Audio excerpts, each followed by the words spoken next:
সেটা হচ্ছে ভারতে একের পর এক যে বিভিন্ন অ্যাডমিশন টেস্ট আছে, মেডিকেল এক্সামিনেশন আছে, এগুলোতে যে প্রচুর অনিয়ম হচ্ছে এবং প্রশ্নপত্র ফাঁস হচ্ছে, যেগুলো আমাদের যেগুলো জীবন সংশ্লিষ্ট না, বাড়াবাড়ি লেভেলে নিয়ে গিয়েছিল আওয়ামী লীগের সময় দেখেছেন। ঠিক একই ধরনের হচ্ছে বিজেপির হিন্দুত্ববাদী ফাঁসিবাদ। ভারতে আজকে কালকে 2 দিন ধরে ককরোচ জনতা পার্টির যেই কর্মসূচি চলছে সেটা আজকে বেশ উত্তেজনা তৈরি করেছে এবং সংসদ ভবন চলো অথবা সংসদ ঘেরাও করো এরকম একটা কর্মসূচি থেকে আজকে দেখলাম যে গতকালকেও অনেক তরুণীদেরকে পুলিশ এবং আইনশৃঙ্খলা বাহিনী বেধড়ক পিটিয়েছে এবং আজকে দেখলাম যে বিরোধী দলীয় নেতা ইন্ডিয়ান পার্লামেন্টের যিনি আছেন রাহুল গান্ধী, অখিলেশ যাদব, তাদেরকে সেখান থেকে গ্রেফতার করা হয়েছে এবং সিচুয়েশন আরও বেশি উত্তেজিত হচ্ছে বলে মনে হচ্ছে আর কি। এখন ব্যাকগ্রাউন্ডটা কোথায় দেখেন যে ককরোচ জনতা পার্টির শুরুটা হয়েছে কোথায়। এইটা যারা করেছেন অভিজিৎ দেবকে, সে খুব ইয়াং, 95 সালে জন্ম, 31-32 বছর বয়স। আম আদমি পার্টি যেটা ছিল তার সাথে ইয়ুথ ভলান্টিয়ার হিসাবে সে কাজ করেছে, পরে আমেরিকা থেকে লেখাপড়া করেছে এবং অনলাইনেই মেইনলি এটা তিনি তৈরি করেছেন। এবং শানে নজরুলটা কোথায় দেখেন, মাস 2 আগে মে মাসের দিকে ইন্ডিয়ান সুপ্রিম কোর্টে একটা রিট পিটিশন ফাইল হয়েছে, যেটা চিফ জাস্টিস এবং একজন তার কলিগ বেঞ্চ এটা মিলে শুনছিলেন যে একজন আইনজীবীকে সিনিয়র অ্যাডভোকেট টাইটেলটা দেওয়া হচ্ছে না, ডিলে করা হচ্ছে কেন, এই বিষয়ে একটা রিট পিটিশন। এবং সেটার যিনি লয়ার ছিলেন ওইটা তো খারিজ করে দিয়েছেই সুপ্রিম কোর্ট, সাথে কিছু কমেন্ট করেছেন। তার ভিতর একটা কমেন্ট হচ্ছে যে এই ধরনের অপ্রয়োজনীয় রিট পিটিশন কেন আসবে, এবং সেখানে জাজ বলেছেন যে যারা ফেক ডিগ্রি নিয়ে প্র্যাকটিস করতেছে, ল ডিগ্রি নিয়ে, তাদের লাইসেন্স বাতিল করা দরকার। এবং এই যে আননেসেসারি রিট পিটিশন ফাইল করে করে সরকারের এবং প্রতিষ্ঠানের জুডিশিয়ারির সময় নষ্ট করতেছে, সুনাম নষ্ট করতেছে। এই প্রসঙ্গে কথা বলতে বলতে তার ওই জাজমেন্টে একটা কথা ছিল যে এদের কামকাজ নাই, এরা বেকার, অযথা ঘুরে বেড়ায়, তাদেরকে সে 2টা শব্দ দিয়ে রিপ্রিমেন্ড করেছেন চিফ জাস্টিস। তার ভিতরে একটা হচ্ছে ককরোচ আর একটা হচ্ছে প্যারাসাইট। প্যারাসাইট হচ্ছে, ভালো বাংলা তো জানি না, এটা হলো ভাইরাসের মতো, ব্যাকটেরিয়ার মতো পুরো শরীরে ঝেঁকে বসে আর কি, অক্টোপাসের মতো ধরে থাকে রাষ্ট্রকে, সমাজকে। তো এই যে পড়ালেখা করে না, বেকার, কিছু নাই, এই ধরনের জনগোষ্ঠীকে তেলাপোকা প্যারাসাইট বলবার কারণে এই তরুণরা প্রচণ্ড ক্ষেপে ওঠে।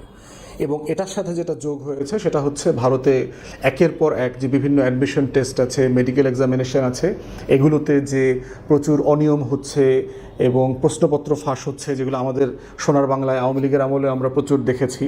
তো সেটাকে প্রশ্ন করা, পার্টিকুলারলি নিট এক্সাম বলে, মেডিকেল টেস্টের এক্সামিনেশন এবং আপনার প্রশ্নপত্র ফাঁস হওয়ার কারণে যেটা হয়েছে, নতুন প্রশ্নপত্র দিয়ে আবার পরীক্ষা দেওয়া হয়েছে, এই পরীক্ষার প্রশ্নপত্র ফাঁস হয়েছে, অনেক স্টুডেন্টরা আত্মহত্যা করেছে, রেজাল্ট ভালো হয় নাই, চান্স পায় নাই, মেরিটে আসে নাই, এগুলোকে দিয়ে।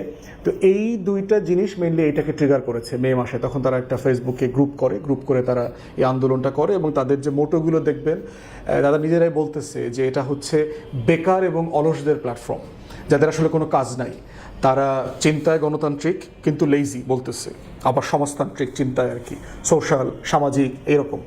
তো ফান, স্যাটায়ার মিলে সব কিছু সিরিয়াস একটা ব্যাপার আছে। এবং তারা দেখলাম গত কয়েকদিন আগে 5 দফা দাবি দিয়েছে। তার ভিতরে একটা হচ্ছে পার্টিকুলারলি গুরুত্বপূর্ণ, সেটা হচ্ছে যে সোনাম ওয়াংচুক, যিনি ভারতের একজন ইঞ্জিনিয়ার এবং শিক্ষাবিদ, খুবই প্রমিনেন্ট। 3 ইডিয়টস আমির খানের যে একটা মুভি ছিল, এই মুভিতে ওনাকে ইম্পারসোনেটও করা হয়েছে। তো সেই বাস্তবতায় এই আন্দোলনটা চলছে, এটার পক্ষে অনেকেই কর্মসূচি দিচ্ছে, তারপরে অবস্থান কর্মসূচি পালন করতেছে, অনেকে স্ট্রাইক করতেছে। তো এই সোনাম ওয়াংচুক উনি প্রায় 21 দিন থেকে না খেয়ে আছেন, অনশন করছেন। ওনাকে জোরপূর্বক গতকালকে অথবা পরশু পুলিশ এসে ওখান থেকে স্টেজ থেকে উঠায় নিয়ে হাসপাতালে নিয়ে গেছেন এবং ওনার পরিবার এবং বন্ধুরা বলছেন তাকে ফোর্স ফিড করা হচ্ছে, জোর করে খাওয়ানো হচ্ছে যেন সে সুস্থ থাকেন, অসুস্থ না হয়ে যায় এবং সরকার বিব্রত না হয়।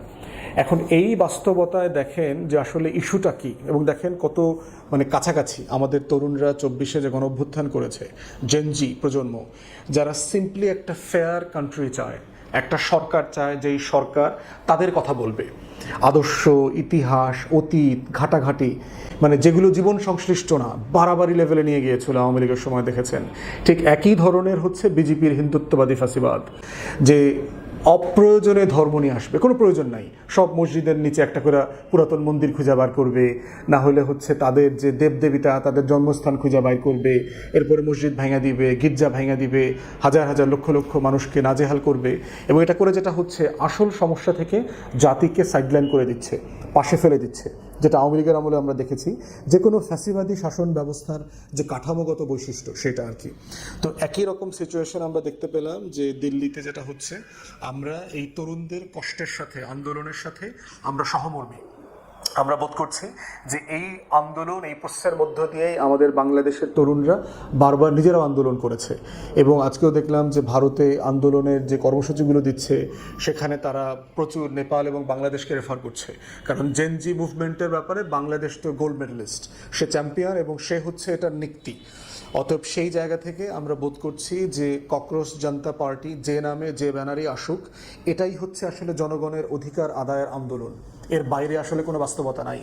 তাই ভারতবর্ষের তরুণদেরকে আমরা বলছি যে আমরা এই তরুণদের সাথে সহমর্মী, তাদের যে কোনো গণতান্ত্রিক অধিকারের লড়াইতে আমরা সহমর্মী।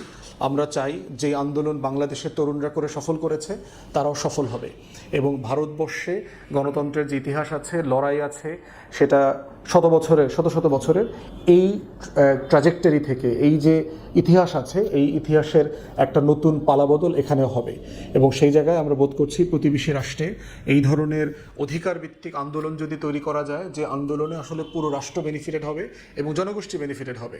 পার্টিকুলারলি এই যে বিশাল জনগোষ্ঠী, প্রতি বছর কয়েক কোটি তরুণরা ভারতের জব মার্কেটে আসতেছে, কাজ নাই, বেকার, লেখাপড়া নাই, আমাদের বেকারত্বের সমস্যা আমাদের মতোই, কোনো স্কিল নাই, ভেরি লো স্কিল জব করতেছে, এরপরে অপরচুনিটি কম। সেখানে রাষ্ট্র ব্যস্ত হচ্ছে কে হিন্দু কে মুসলমান, কে খ্রিস্টান কে আদিবাসী কে পাহাড়ি কে নিম্ন জাতের নমশূদ্র অচ্ছুত, এদেরকে আইসোলেট করা, সেই পুরাতন আমলের বিভক্তির সমাজ তৈরি করা। অতএব সেই জায়গা থেকে দেখলাম যে অভিজিৎ দীপকে এবং তার যে ককরোচ জনতা পার্টি যারা সংগঠক আছে, তারা সবাই কিন্তু একই কথা বলছে যে ধর্ম বর্ণ এখানে কোনো আলোচনার বিষয় না, কোনো জাতপাত চলবে না, কোনো হিন্দু মুসলমানের বিভক্তি চলবে না। আমরা চাই একটা গণতান্ত্রিক অধিকার ভিত্তিক রাষ্ট্র সমাজ। এবং এই লড়াইতে আমরা বোধ করছি জুলাইয়ের পক্ষের যারা শক্তি আছে, গণ অভ্যুত্থানের পক্ষে, ফ্যাসিবাদ বিরোধী আন্দোলনে যারা আমরা সহমর্মী ছিলাম, আমরা সবাই এই আন্দোলনের প্রতি সহমর্মী। তাদেরকে আমরা সাধুবাদ জানাই, তাদের আন্দোলন তারা তাদের মতো চালিয়ে নিয়ে যাবে। ঠিক একইভাবে বিজেপির ফ্যাসিবাদ যে আসলে জনগণ এবং তরুণদের কাছে গ্রহণযোগ্য হচ্ছে না, তার একটা বড় প্রমাণ হচ্ছে এই লড়াই। অতএব এই লড়াই আমাদেরকে 24-এর লড়াইয়ের যে সফলতা, এটাই হচ্ছে প্রমাণ করে দিচ্ছে। এবং এই সফলতা অন্য দেশের তরুণদেরকে যে উজ্জীবিত করতেছে, এটা আমাদের জন্য খুবই গর্বের এবং ভবিষ্যতের জন্য একটা প্রেরণাদায়ক ঘটনা। সবাই ভালো থাকবেন, ধন্যবাদ।